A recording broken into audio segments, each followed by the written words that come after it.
Salam jumpa lagi Bapak Ibu, saudara-saudariku, orang-orang muda serta anak-anak yang dikasihi Tuhan. Kita masuk hari Selasa pekan Paskah yang ketiga, 6 Mei 2025. Mari kita merenungkan bacaan hari ini dari Kisah Para Rasul bab 7 ayat 51 sampai bab 8 ayat 1a dan Injil Yohanes bab 6 ayat 30 sampai 35. Dalam nama Bapa dan Putra dan Roh Kudus. Amin. Bapak Ibu, saudara-saudariku yang dikasihi Tuhan. Hari ini kita mendengarkan dua bacaan yang tampaknya sangat kontras, tetapi sesungguhnya saling menguatkan. Bacaan pertama menampilkan kematian martir pertama gereja, yaitu Santo Stefanus, sementara Injil berbicara tentang Yesus sebagai roti hidup, sumber kekuatan sejati umat beriman. Dalam Kisah Para Rasul, Stefanus berdiri teguh di hadapan mahkamah agama dengan wajah yang bercahaya dan dengan hati yang dipenuhi oleh Roh Kudus. Ia tidak mundur sedikit pun meskipun ia tahu kata-katanya akan membuat para pemimpin agama marah.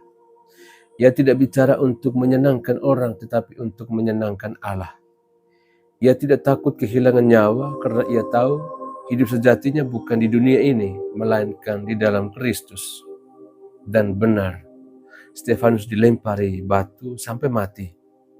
Namun dalam detik-detik terakhirnya, ia tidak mengutuk, ia tidak membalas dendam, ia malah berdoa, Tuhan, jangan tanggungkan dosa ini kepada mereka.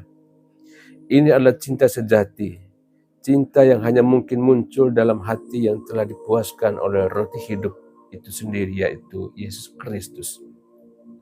Dalam Injil Yohanes, Yesus berkata, Akulah roti hidup, barang siapa datang kepadaku, ia tidak akan lapar lagi. Dan barang siapa percaya kepadaku, ia tidak akan haus lagi. Ini bukan janji tentang roti fisik, tetapi tentang kekuatan rohani yang menopang kita di tengah hidup yang sulit. Dunia ini memang penuh kekeringan, kekecewaan, dan penderitaan. Tetapi Yesus menawarkan dirinya sebagai sumber kekuatan dan penghiburan yang tidak pernah habis. Yesus tahu, seperti Stefanus, kita pun kadang harus menghadapi kesulitan karena iman kita. Ada saatnya kita harus menolak ketidakjujuran, menghadapi ejekan karena hidup jujur atau berdiri di pihak yang benar, walau ada sindiran yang menyakitkan. Namun Yesus tidak meninggalkan kita dalam keadaan lapar atau dalam kesulitan.